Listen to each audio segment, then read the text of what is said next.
and welcome to the fourth episode of The Greenprint, a podcast on how to reconcile the European Union sustainability goals with industrial competitiveness. Today, we will focus on the EU's recent Clean Industrial Deal, one of the flagship initiatives of the second von der Leyen Commission. With industry under severe pressure because of slow growth, high energy prices, and intense international competition, this deal aims to ensure that the EU's decarbonization agenda does not result in the deindustrialization of the continent, but rather reinforces its industrial strength. In this episode, we will discuss whether the Clean Industrial Deal is fit for this purpose. We have a stellar panel of speakers to reflect on this question.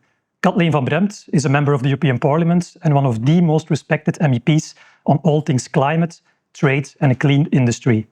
She was one of the key promoters of the European Green Deal during the previous term, and I am curious to hear if she is as enthusiastic about the Clean Industrial Deal. Welcome, Kathleen. Thank you. Next, we have Rouzbeh Amini, Vice President of Sustainability Performance at DSM Firmenich. Rouzbeh is a technologist and engineer at heart, with a PhD background, and today he represents the industry voice, focused on how to make sustainable manufacturing in Europe work in practice amidst complex regulation and global competition. Welcome, Rouzbeh. My pleasure to be here. We are also joined by Eline Brugman, partner at Deloitte and leading the sustainability offerings on behalf of Deloitte Belgium. Eline advises many of Europe's largest companies on how to navigate the regulatory sustainability landscape, from CBAM to taxonomy, and how to move beyond compliance towards strategic sustainability, decarbonization, energy transition, and circular business models. Welcome, Eline. Thank you. And finally, Brecht Seifi is Global Sustainability Lead and Lead Advisor to European institutions at SES. Brecht is one of Europe's leading thinkers on carbon markets and decarbonization strategy. He co-created, with Deloitte, the Carbon Copilot, an AI-driven platform that helps companies align carbon reduction with financial performance and regulatory compliance. Welcome, Brecht. Thanks, Ferdy. Great to be here. And my name is Ferdy de Ville. I am a professor in European politics at Ghent University, and I am your host today. Kathleen, let's start with you. I just introduced you as one of the key promoters of the European Green Deal during the previous term. In the meantime, the EU seems to have realized that we cannot just force companies to decarbonize through carbon pricing and regulations, but that we should also help them with an industrial policy agenda and positive incentives like subsidies. What has led to this change in policy thinking here in Brussels? Well, maybe let me start by telling you that the Green Deal, now it seems that the Green Deal is there, and for one reason or the other, it was always there. That's not the case. It was a huge battle of more than a decade in European Parliament, and I think also people in the Council and the Commission, let that be crystal clear. In the beginning, climate policy was just mere a side policy of environmental policy. Today, climate is seen as one of the challenges, one of the biggest challenges, and the Green Deal from the start always had the intention to be a full sort of ecosystem that works on policy, that works on investments, that works on changing how we live. It was also always seen as a narrative, and I think in that sense, it was and still is a very good narrative. Having said that, while we were conducting the Green Deal in the last mandate with the in chief at that time, Frans Timmermans, we also envisaged a huge change in our societies and in the world. We had COVID. People tend to forget, but we had COVID. For months, we were sitting at home, and a huge effect on our economy. And of course, then we had the war in Ukraine, the illegal war that Putin started. We have the instability and the genocide in Gaza, and then we had Trump. And all of that together led to a completely different circumstances. And so the implementation of the Green Deal changed in that sense a way. And I'm absolutely in favor of the Clean Industrial Deal because it sort of has the full intention of making sure that we can implement the Green Deal. It's not the topic of the day, but we see as well, let's see at the interest of people and households, the huge effect of the energy crisis means that we still need the Green Deal, but we also need to help households and people renovating their houses. It's not just enough, as you said, it's not enough to just set the goals and the laws underneath that. We also need to invest and help industries and households to get where we want them to be. Mm-hmm. Because of the shocks that you just mentioned, European industry in your hometown in Antwerp last year ringed the alarm bells and they asked for a European industrial deal. Then a year later, the European Commission, again in your hometown, proposed the Clean Industrial Deal. Do you think that this Clean Industrial Deal sufficiently responds to this cry for help from European industry? Well, just look at how the reaction was of the industrial world, not just in Antwerp, but in Europe. It was encouraging. They said it's good that it's there, but it was not over-enthusiastic. And I understand that. You do not change our economy, our society, by making acts and deals and papers. And sometimes the Commission can be brilliant in doing that and is not equally brilliant in executing. And that's what it's all about now with the multi-financial framework. But also, and everything is connected, and that is maybe the most big challenge that we have from a politics point of view. Also, when we deal with the Trump tariffs, it needs to be connected to the Clean Industrial Deal because otherwise it doesn't make any sense. So the proof of the pudding is in the eating, and that will be for the next months to come. That is the question: can we deliver? And I think we absolutely need to, because let it be crystal clear, I don't see future for our economy if we don't have the industries. You might think, with just services, we have excellent services, and with the wealth society that we have today, that would be a huge mistake. First of all, for the people that work in these industries, they are very highly educated people from all levels. They are very well protected, but it also drives on technology. And last but not least, we look to our dependencies on the rest of the world. When the workers of ArcelorMittal came to see me, because there's a lot of issues on steel in Europe and also in my constituency in ArcelorMittal in Ghent, they came to see me. The first question they raised to me was not, what about my job, my income, my pension? They said, Mrs. van Bremt, well, they actually call me Kathleen. Kathleen, how do you think you can develop a completely new defense industry without having own steel production? Right. Everybody knows the question. We need steel production in Europe. Okay, let's listen to a perspective from industry. Roesbij, what do you consider to be the most important obstacles to accelerating clean manufacturing in Europe? It's a very good question. It also depends on the sectors. Industry by definition, or business by definition, is something that is supposed to create a job, go forward, make the pie bigger, and be innovative. Otherwise, in a global market, there is not much place for companies that don't go forward. And this is, in fact, for companies, especially like the SM Feminist. We are a B2B company. We are a product company in health and nutrition and well-being. It's very sector specific, like the example that Kathleen had for steel industry. It's a necessity, but also an area for opportunity to improvement. And now in our industry specifically, we see this as very connected to innovation, because there are a lot of examples that you see that reaching a more clean product, creating a cleaner product or less impactful on environment with less footprint is not necessarily contradictory with sustainability and performance of the company. It's not necessarily that it will be necessarily more expensive. It's not that it will be necessarily more difficult to build. It's just a different way of thinking, because you need to then integrate sustainability metrics, performance metrics in innovation earlier. And this is not happening typically. And that's where industry could get help from some incentives or some regulations or some push from the government to help them integrate this in the innovation cycle, right? In some industries, you have product innovation and kind of creating new product. The cycle could be 6 months, could be 1 year. And if you don't have these metrics integrated in this innovation cycle or new product cycle from day one, well, now I'm exaggerating, not day one, but at least much, much earlier than end of the production cycle, then innovation cycle, you can by definition, you can make the products more sustainable. It's not that our scientists don't like it. It's not that our scientists don't like to make, but you need to put those performance measures earlier in this. Now, we need to always be, as I said earlier, a business by definition is about making the pie bigger, creating more jobs, and going forward.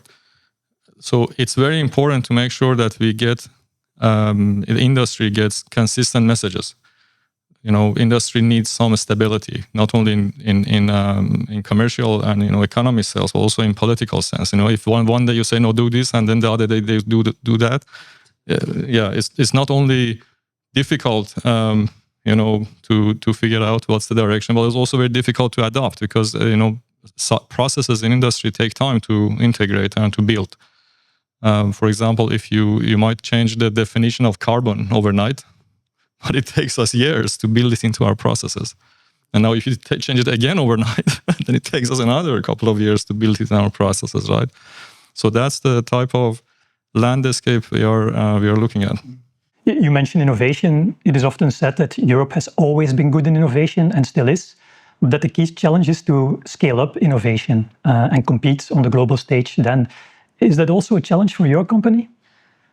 Well, in any company, I think, to your question first, I think Europe is not short of good, innovative people, smart people. European universities are highest in the rank always, if you look at it, right? So it's not a problem of availability of talent, but it's about the velocity of reaching a result, And that velocity is not depending on the capability of the talent or the innovator necessarily. It's about the journey from day one. You have an idea to get to a point, you bring it to the market. And I think that's an area that can get help from, politicians and regulators. Mm-hmm. Before we dive deeper into some concrete proposals from the Clean Industrial Deal, I would first like to take a step back and discuss some Green Deal instruments adopted during the last term and how industry experiences these.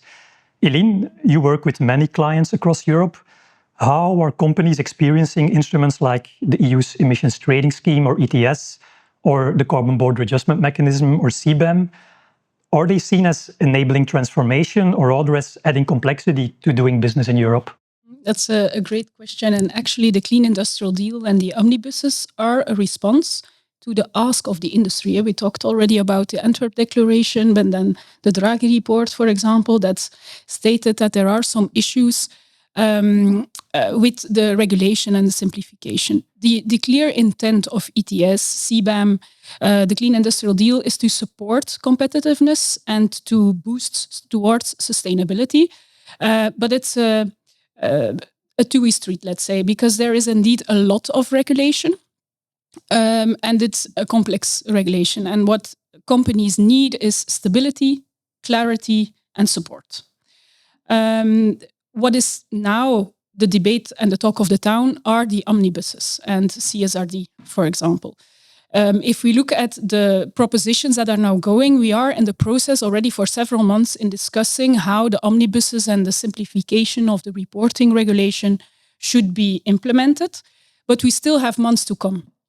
I think in terms of the progress and the timeline, we're adhering to the timeline that has been set forward, but there is a lot of debate. And the debate is really under the surface, and that creates a lot of uncertainty and complexity for companies. Will we fall into scope? We have now wave one companies that are reporting. Will this still be the case? And will the reporting requirements be the same as of next fiscal year? And what needs to change? So that is definitely something that creates uncertainty with the companies. And what we also feel is that in terms of process, there is progress, but I'm not sure that the hearts and minds of everyone around the table are already aligned. So that's the first thing.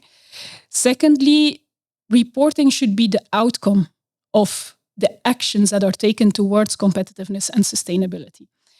And if you look at the actions being taken, both on a policy level, but also by companies, there is progress. We recently did a benchmark study of the recent 200 published CSRD reports.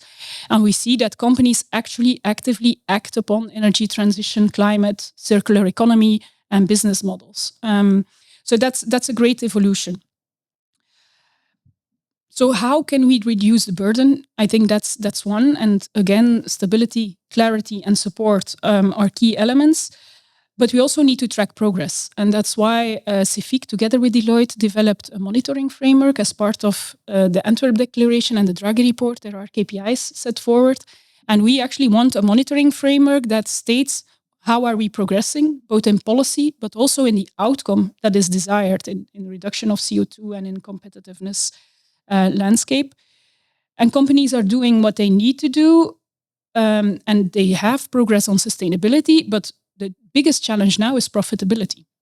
How can we create a business case for those heavy intensive, you mentioned the investment cycle, and that it takes time, but also in terms of the business case, there, for hydrogen, for CCS, heavy investment, the business case is simply not there yet. So the support is needed and the financial support is needed next to the regulatory framework in order to move the needle.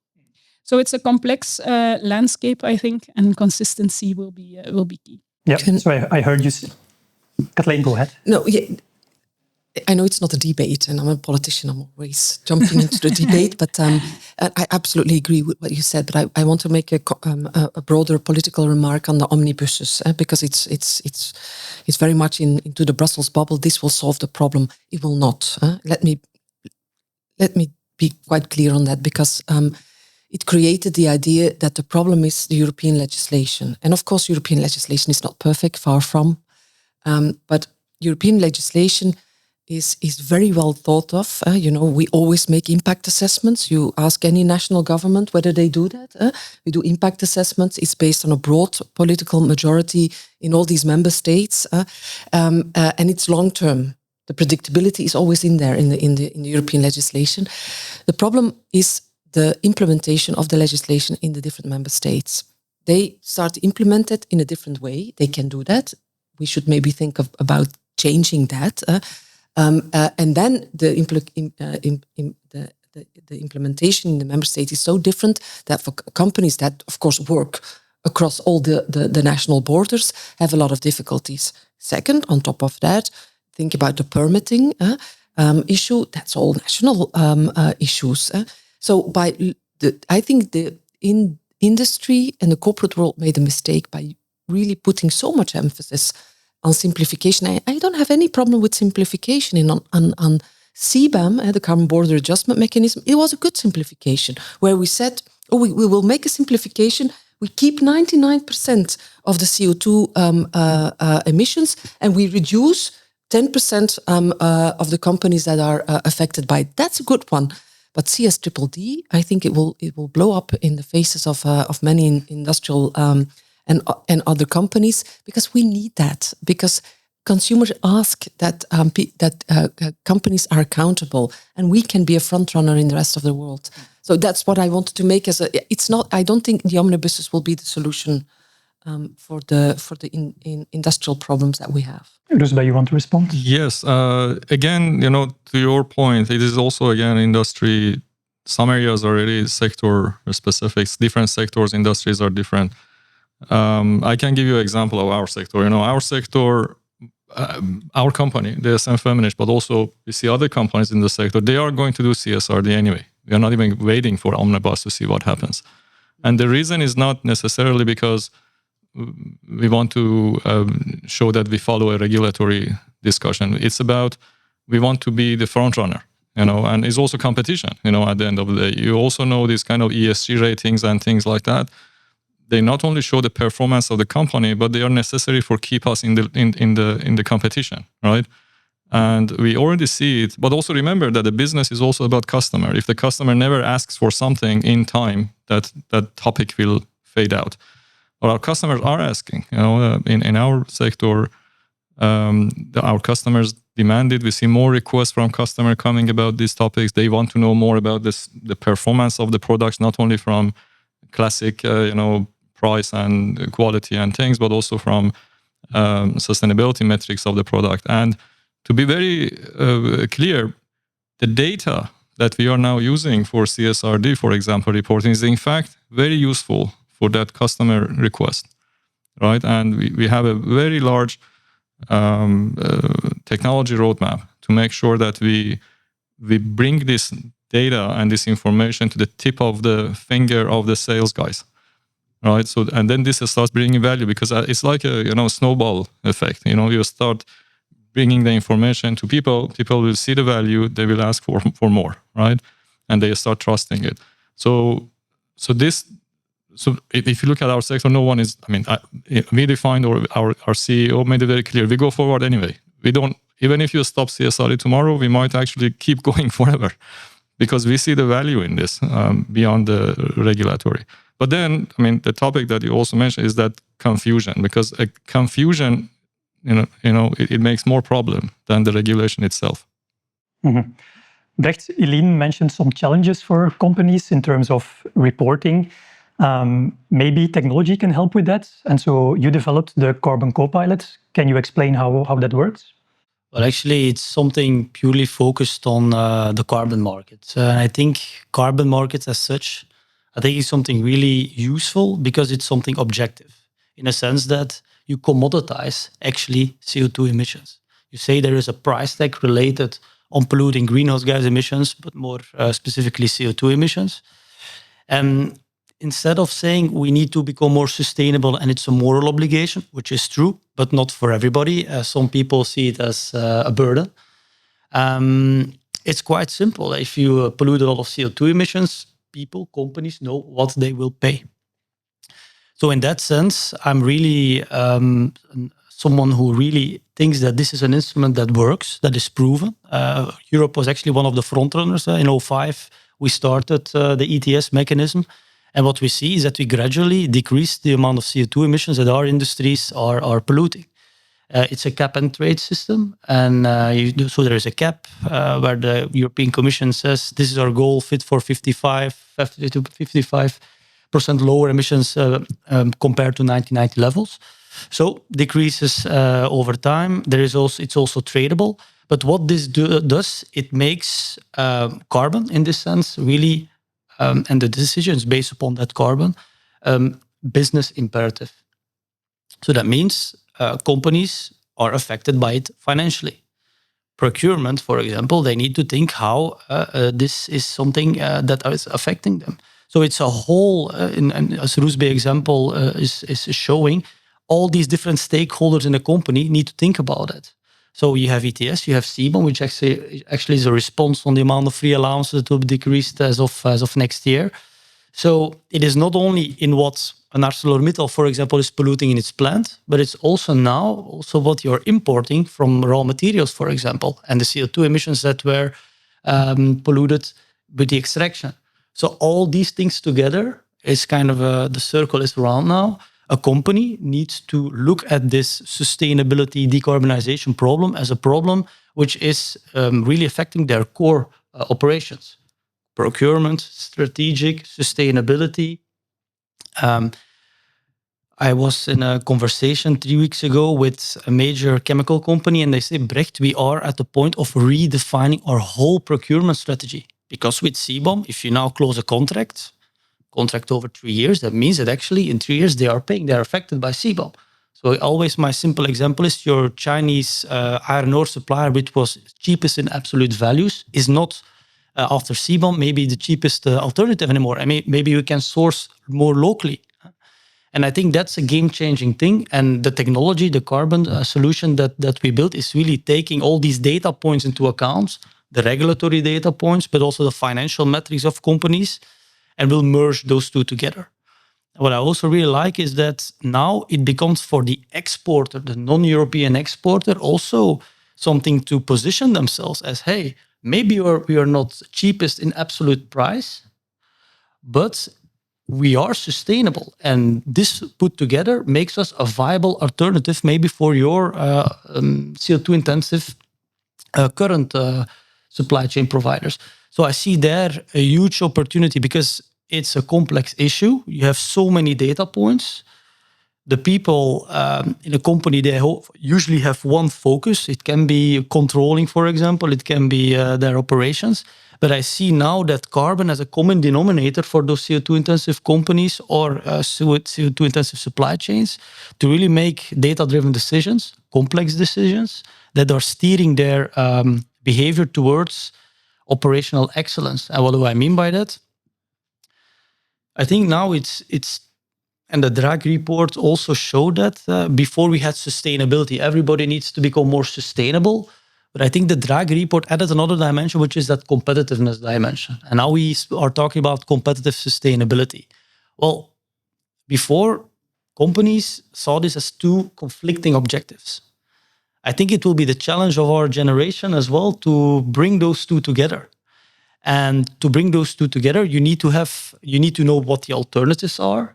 And you also need to see, and then don't want to go too technically, but I think scenario analysis, forecasting, and also now with the AI agents, they can really combine all these different components in a company. You ask a question, models are running behind the scenes, and you get answers on this. And I'm really, I'm a technology optimist. I really believe that technology, and AI was also one of the points mentioned by Mr. Draghi, as we are running behind the United States, for example. I think let's really focus on that and let's use AI for the good, because we regulate AI always very quickly. But I really see here a benefit where we can, in clean tech, play a leading role in Europe. And you mentioned the Draghi report 2 times, Brecht, the Bible of the second von der Leyen Commission. The Clean Industrial Deal can be seen as a response by the second von der Leyen Commission to the Draghi report. It's a package of proposed actions covering different areas like energy prices, raw materials, skills, market access.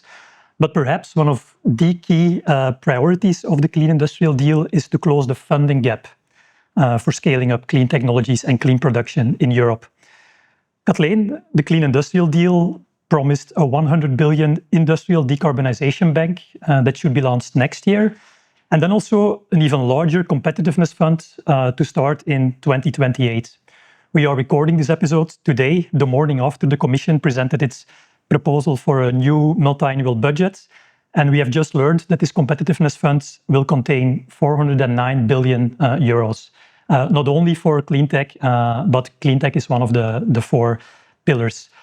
How do you evaluate these numbers? Is it the scale and the speed that we need? It's very difficult to make an assessment because we don't know how it will be implemented, what the criteria are. Will they be part of the national scheme? It's all very technical, of course, but so it's a battle, a political battle that we will take up in the European Parliament. Can I just make the side note why we are not so much in favor of these national schemes? So the idea of the Commission is to you have a few funds. They merged a lot of funds. And I'm as such not against less funds. It's also a way of making things more clear. But it should be based on European legislation, European criteria, because we've seen that in the COVID fund as well. If you just give it to the national member states, you know how it goes. Look at the Belgian federal government, and then there's a sort of politics. Everybody gets a little bit for Flanders, for Wallonia, for Brussels, and then for political parties. And at the end, you just lose completely your project. Your sustainability goals, your decarbonization goals, etc. So I much more believe that if you keep it at the European level, but of course with a strong engagement, especially by local and regional governments, because they have the knowledge how to implement it. So it will be a huge battle. Having said that, I think it's good that there is a separate fund, because the alternative is that there only is state aid at the national level, where, and we all know that, I think in 2024, around 75% of state aid was Germany with more than 50%, and the rest is France. So 25% for the rest of the member states on state aid in these very important industries. well, you know what that leads to? That's not the Europe we want. We want a Europe where all the regions are part of that European Union project, and as if only intelligent people are living in Germany and France. Let that not be the case. So we need a fund at the European level. So that's good. Let's see how we can still improve. The MFF itself, another side note, I have to say that it looks like a lot of money, but the proposal is too weak. There's not enough money to look at all the challenges. It's industry, it is decarbonization, it is defense, but we also have to sustain our social model. It's part of the society that we are, and I know it's not just my political conviction, but I know if there's no social cohesion in your society, you don't have a safe and sustainable society either. So you need all these challenges and bind them together. So we will need more resources. Europe needs to work on much more own resources as well. Let me mention the digital tax. I know it's not popular always, but we are in the middle of a battle with the United States. The United States, I don't know what the deal will be. By the time this podcast is out, we might know, we might not know, but I know that it will be uncertain anyway, and he will get tariffs in. Don't doubt about that. And so the way of dealing with that is to make sure that there is a balance between our industries and the services, and that also includes the digital services. So yes, it's good that we have now the competitiveness fund. I think it needs to be huger. We need more money to defend, but especially develop our industries. But it's a good start to be positive. You stress that it's important that this money from the competitiveness fund is distributed at the EU level rather Absolutely. than through the member states. But do you have ideas about how this money should then be allocated to companies? Should it be through auctions where the most competitive company gets the money? Or should there be a geographical balance as well? Both. Yeah. Of course, it should be based on merit of these companies, and the pathway of their decarbonization depends on whether you talk about steel and chemicals, all different. But it should be merit-based and based on the goals that we've set in the Green Deal, but also the digital. But in Europe is also always based on solidarity between regions. So you need to give perspective also to regions in the east, and it's one of the issues. The east of Europe, eastern part of Europe, often feels that they are neglected, are not taken into account enough, and I agree on that. We are one union.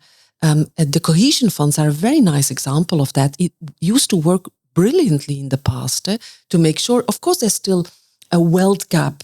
And an economical gap between the West and the East, but it's growing together, and that's what people gives perspective to be part of the European Union.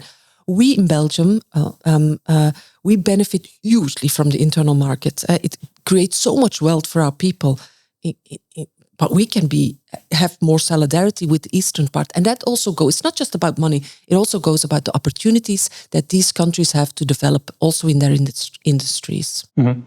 Eline, a lot of public money is coming to companies, a lot of private money as well, because many of this public money will be used to de-risk private funding. How do you prepare companies to absorb and align with this kind of funding?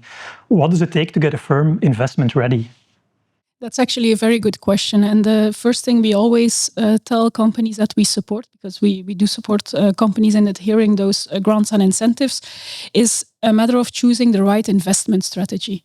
You need to be deliberate on where your technical roadmap goes and where your business model will evolve to, and then match the right grants and incentives to that strategy.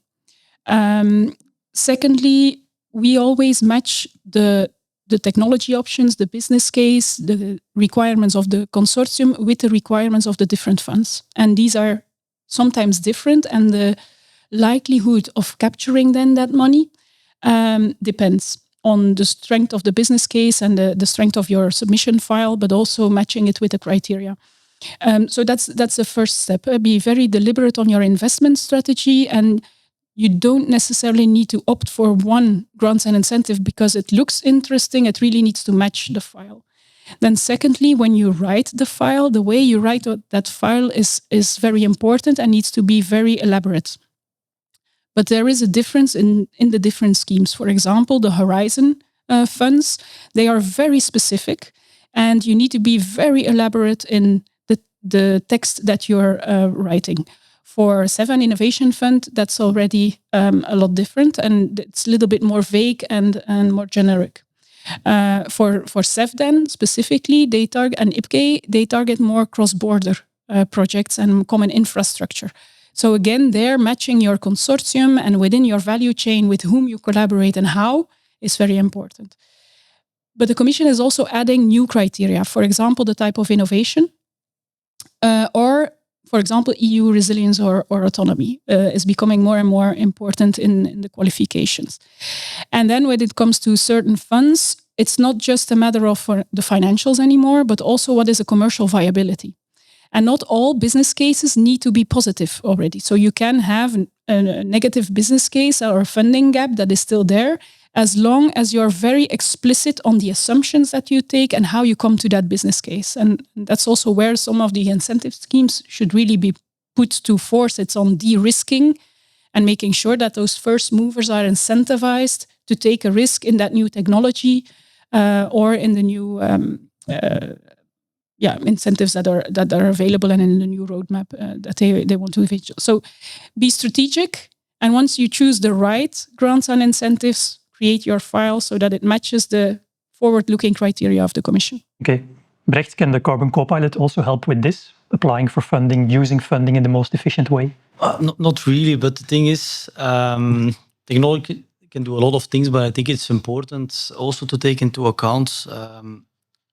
For me, I'm following the critical raw materials problem from close, because I remember vividly when BYD, now everybody knows BYDs, we are becoming also flooded with those cars. 10 years ago, they published their first car, which was the electric E6 taxi, a very weird name. It was a disaster. It didn't sell. And I always make the... It was a taxi? E6 taxi. I don't know why it's called taxi, but it was taxi. It was the name. It didn't sell. It was actually a flop, as we would say. We had our own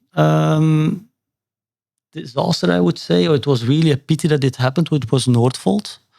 And if I see how the Chinese government, they said, well, this is the future, we need to stay supporting these companies. 10 years later, they're one of the market leaders. And they have almost the whole supply chain, from mining to processing, recycling, in their hands. And for me, it's such a viable lesson, because we have our E6 moment with Northvolt, but I really think that if we need to become more autonomous, and you read that in the Draghi report that clean tech needs to be important, we need to focus more on critical raw materials. But there is a big danger, I think, where we need to see that we are not leaving one dependence, fossil fuels, input sources like oil, gas, and exchange that with another. And there, I think technology can play a vital role also for European institutions and local member states. Why? We know that we are a resource-poor continent. We don't have resources in abundance. We need to source, and it is recently in the news, sometimes we are more than 65% dependent upon one single supplier out of China. We know the shortages that happened with the semiconductors and so on. I really think that strategic foresight and knowing, like, okay, imagine that this primary source of raw materials there is on hold. I think it's very important for us from a strategic point of view and an economic defense point of view that we know, okay, but we have alternatives in the mines in Sweden, in Finland, in Portugal, and so on. And also diversification in our supply chain, so that we know that we have trade partners where there are agreements with, so that we can diversify. And that is something where you need to have data, knowing what our alternatives are. And you can start playing with shocks. Imagine that Chinese suppliers stop supporting European industry. I think there should be an interplay between the industry that can count on analysis from the Commission. And I think the Commission did a great job with the critical raw material report by the Joint Research Center. They mapped this out like, hey, here are our dependencies. But I think something like that deserves, and I don't know whether the people here are familiar with a digital twin, where we actually digitalize all those dependencies, and that the industry can count on the fact if there is a shock for goods that are vital for our energy transition, that they count on the government that are saying there are alternatives and we will help you with it. But also the other way around, your companies prepare for what could happen. And there I think data, AI can play a vital role to understand and to already avoid these things to happen, so that everybody is prepared and that companies can also start diversifying. And I think there is an important role for technology, because I think that in other countries, some countries I would say, they are already doing that. They know their dependencies. They are also diversifying, sometimes with regimes that are not always the best. But I think that will be a key component if you want to keep a European industry here and not only survive, but thrive. Northvolt, which you mentioned in the political debates on the desirability of industrial policy, is sometimes used as an example that it doesn't work, we should not do it. And it's sometimes used as an example that we are not going far enough in doing industrial policy. Roosbe, what is your position on this? And maybe more specifically on state aid. Is that something that your company needs and thinks that is necessary for decarbonization? I completely agree with what Brecht was saying, and in my capacity in the SM-Feminist, my role is such that I'm sitting between regulatory reporting for CSRD, product, customer, and investors, right? So, because I'm on the performance of the sustainability performance of the SM-Feminist. Now on the topic of a state, I can't comment much on that, but there is a related topic which relates to what you were saying, the business case and the scenarios, grants, and incentives. I want to make it bigger. I talk about valuation, value, the value of it. And there is a little, from industry perspective, and we have a little gap here about how a company is valued, now either from the state perspective or from the investor's perspective or someone else or regulators. And if you for a couple of seconds forget sustainability and only stick with classic stock market valuation, it's very clear. You have a very clear formulation. You have very clear, P&L. You have a very clear way of calculating that everyone knows. It's transparent. It's not that one company does it one way and the other one the other way.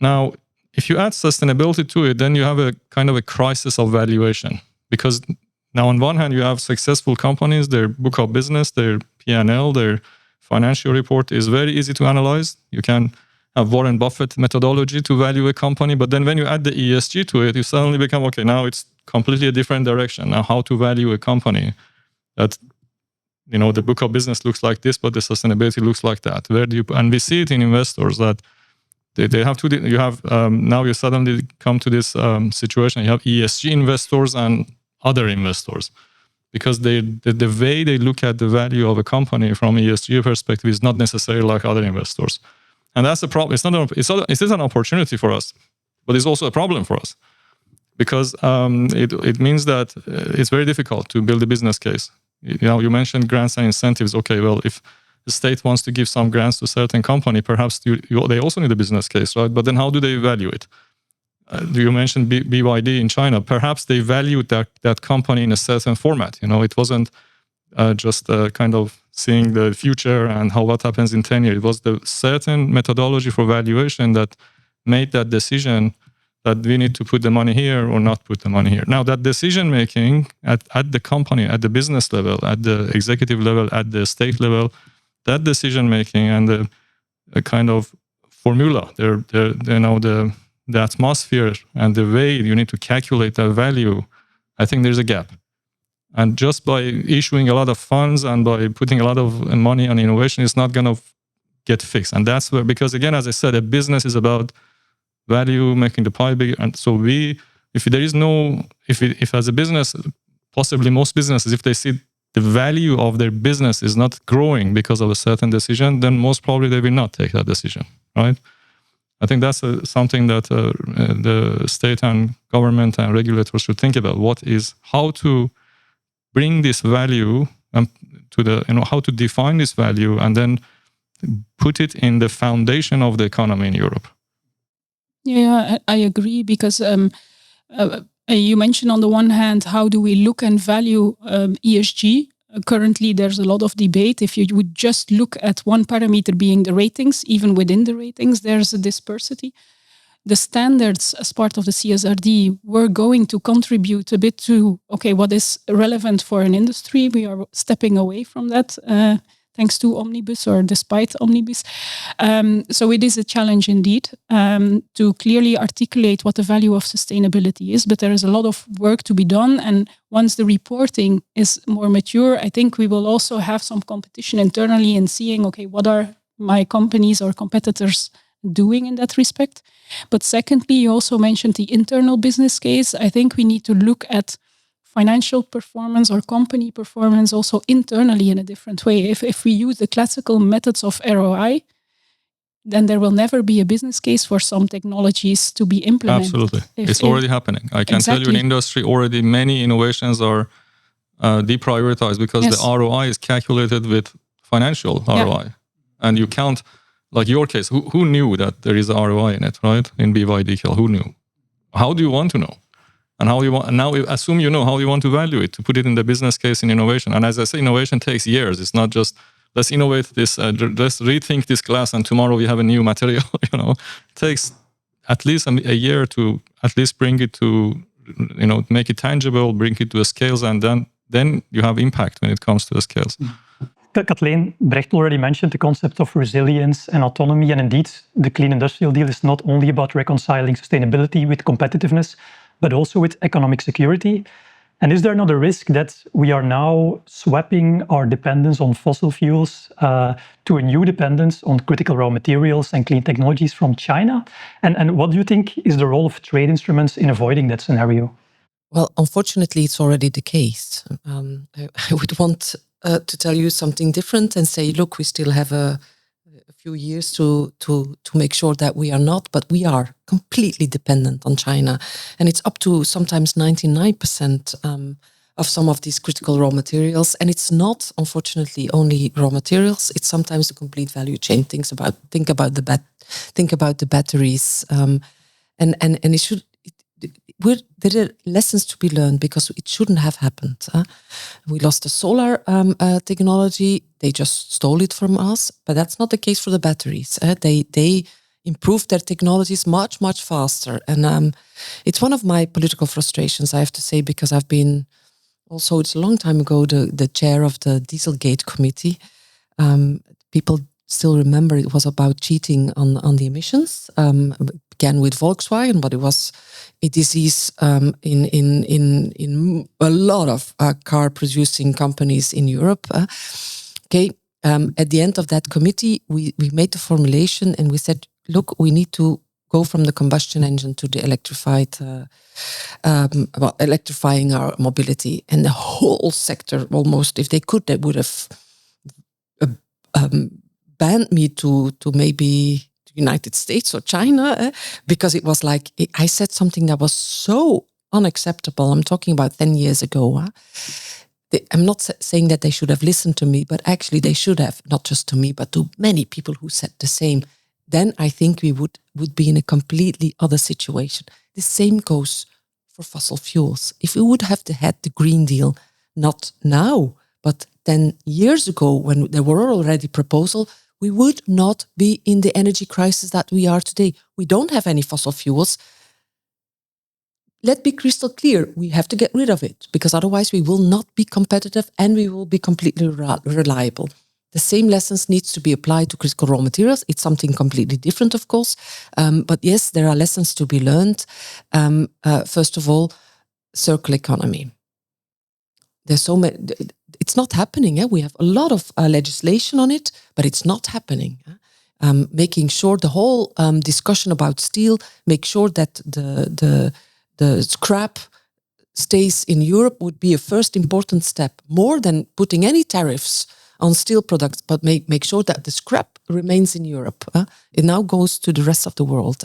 So circular economy. Second, we need to diversify. The Critical Raw Materials Act is there, but it's a good example of a paper and no execution, or hardly any execution. Since the paper, our dependency on the critical raw materials in China has risen. Huh? So we need to apply that. So diversification, and I listened to you very carefully, Brecht, with the digital twin. It's an excellent example. We need, and there's the role of politics crystal clear. It's up to us to make sure that we can guide our companies, that there are alternatives. Where are they? How do we deal with that? And it, of course, relates to our policies in Africa, for instance. And last but not least, we need to work on our own mining strategy in Europe, and it's very difficult. But it's not. We don't have any fossil fuels, and we will never have. But we do have critical raw materials, not as many as in Africa as in China, but we have. And we need to start mining again. It's not an. It's. I know it's a horrifying idea for many people, but it doesn't make any sense just to outsource all the mining. We can mine, and we can do it in a sustainable way. Yeah, I fully agree. And I think there are some sectors which are of such a strategic importance, like the raw materials, where as a European society, we need to say this is on the economic security. This is something where we need to double down to have faster permitting for the mines that Kathleen is mentioning, to have the processing facilities, to have the recycling facilities, so that we meet the demand, because it is not going to decrease. The International Energy Agency, they forecasted that energy demand will triple, quadruple in the next 10 to 20 years, meaning that beneath there are batteries that are needed, and in those batteries there are those materials. So I think it's vitally important that, and it's not only the regulator, it's also a society shift, because Kathleen is absolutely right. Not in my backyard. We don't want to have mines here, and we think that they will pop up magically from somewhere else on labor standards that are often way worse than here in Europe. So I think instead of not in my backyard, better in my backyard, it's better to have here people that work for a decent wage, where no tropical rainforests are being cut. I think we should do it here. And I think it was a Flemish planning bureau who also estimated that per job created in manufacturing, there is one job in the service economy that arises. So I think we should again think about doing more locally, having a thriving industry in a clean way. And therefore we need to, in my opinion, as a European society, say, okay, we need funds for that, because everybody is looking at returns. And probably this is a good example of slow capital, where the returns will not be as high as you would invest on the S&P 500. But it is important. And I think that gap should be covered by funds, by the European society, by the member states, because it's something for survival. From a survival point of view, this is essential for our future. It's not, I fear that our importance on the strategic and global sphere will decrease. And I think the economic and European engine was always like a good thriving economy, so that we can also give back to other people, and everybody likes to live in Europe. But therefore you need a strong economy. Only saying that a tertiary or a services economy is the only thing that you need, I think there is no services economy without a thriving industrial base. So. Do you also see a role for local content requirements, something that other countries have been doing since long, but in Europe we were a bit afraid of? So requiring companies to use European content, European technology when they want to compete in public procurement tenders, for example? I've got two things, because you also asked about trade, but the first is indeed the local content requirement, so public procurement and local content requirement. I've made a plea for that for many years now. Many people in the parliament, it feels a little bit like buy European, but it should not be that. You can exactly connect that to sustainability and carbon emissions. We make the cleanest steel in the world, but still we use the dumped dirty steel from China. that doesn't make any sense. And it's not about protectionism. Other companies can also from the rest of the world can be part of that process. So absolutely. And second, when it comes to both our industries, but also critical raw materials, the diversification of our trade policy is extremely important. And you see things are shifting now, and I think it's good. We are in negotiations with Indonesia, with Thailand, with Malaysia. So you see a lot of things happening in the ASEAN part, and that is really excellent. And of course, the elephant in the room is the Mercosur agreement. Elaine, you work with companies who are active on the global scale. What do you think can Europe learn from other countries who have been doing industrial policy for longer, like East Asian countries? Well, I'm sure that also based on the Draghi report, there has been some benchmarking in the world. What we definitely could benefit from is a very integrated approach towards policy, and also making industrial policy a cornerstone of economic growth. Kathleen mentioned it in the beginning of the podcast. The narrative of the Green Deal was really also an economic narrative in being innovative and being future-proof, and that sustainability would contribute to the economic wealth of Europe. Integrating in a solid way your industrial policy is very important for growth. And as said by Brecht, we need an industry and a competitive industry here in Europe to still make an economic viable business.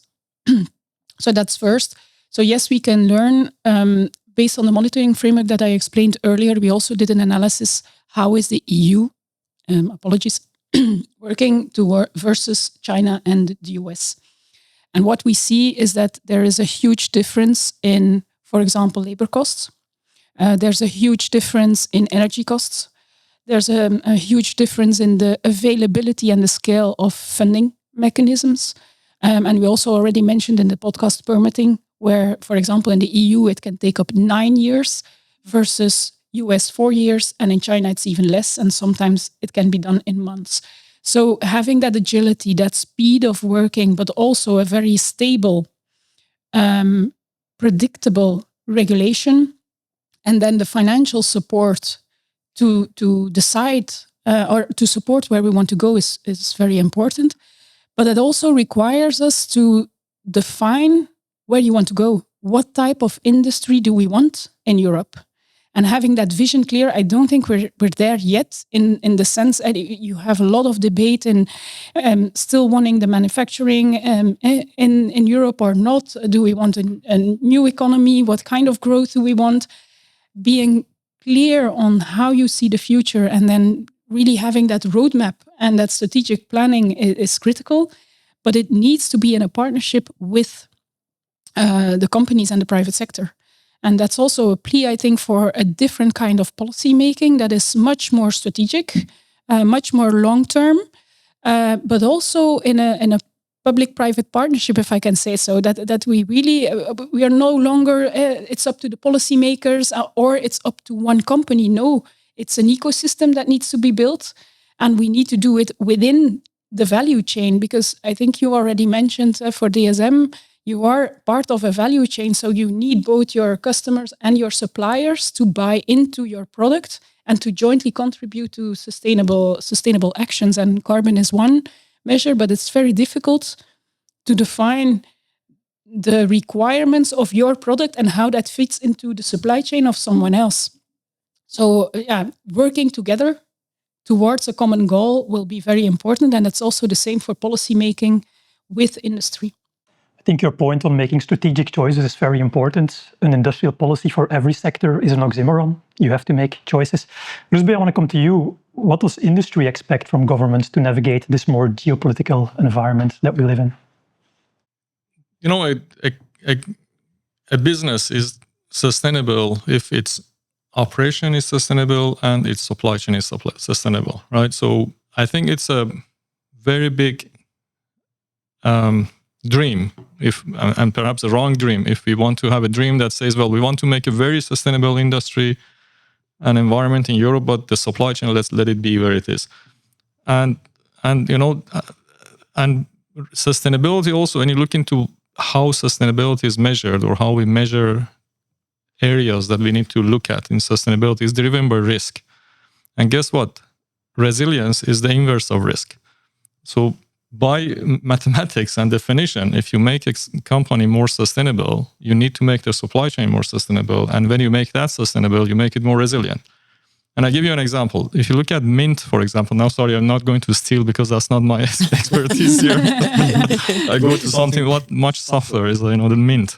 Mint. Mint mint is the ingredient of a lot of things. But majority of mint is produced in a very specific, 3 areas in India, as far as I know, most of it, right? Why is it? Well, perhaps economical sense again, and perhaps something about climate. Now, if that corner of India or those 3 corners of India get some sort of problem because of climate change, there is a lot of industry in Europe that goes bust.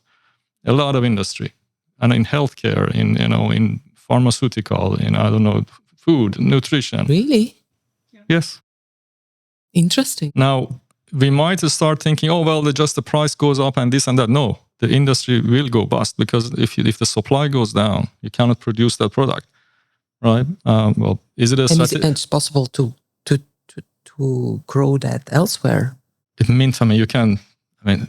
If you have the right technology, you can grow it every mint. Most of us, we have it in our backyard, right? So right, okay. It is possible. I'm so surprised. Is it possible to grow it in a scales? Perhaps not for one company. There is business case to do it, similar to the rare earth material. Why is it coming from China? If you look at the map of the rare earth material, it's everywhere. But why is it coming from China? It's actually, there is a lot of sites in Europe and Africa and Latin America and North America. Why it's coming from China is not because it's only there. It's because the production makes sense over there. And the refinery. And you have the same with the glass. refinery, the production. And why is it making sense? Is because they work in scales. And it's not that they are only producing for one company. I think the government perhaps invested a lot of money there to make it viable. And the same could happen in Europe. Of course, it's a very dirty thing, by the way. Production of those things is very, very difficult, but also very polluting. Now, that's where the technology innovation comes in. But then what I was going to go with this is that we can't say Green Deal and sustainable and this and that and say, by the way, let's just push everything to forget supply chain. We just make everything green here. It won't work. That's why I'm so frustrated about what's happening. This mandate, the full attack on deforestation regulation, the CSDDD, it's all about that we stopped saying, no, it's not just our own production. We want a complete value chain to be sustainable. And that's what's been attacked the most in the parliament by right-wing parties. And they are mistaken, because I completely agree with you. And you put it so nicely. It's also about resilience. It's not only about sustainability. So I completely agree. All right. I would like to end this episode by asking each of you to respond in one sentence to the question, what is the most urgent action that Europe must take now to secure its industrial competitiveness through sustainability? Let's start with Eline.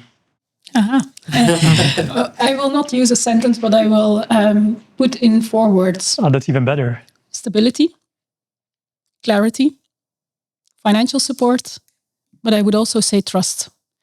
I think that policymakers and private companies need to trust each other more, that the right thing will happen if the right surroundings are being put forward. 4 words and a sentence.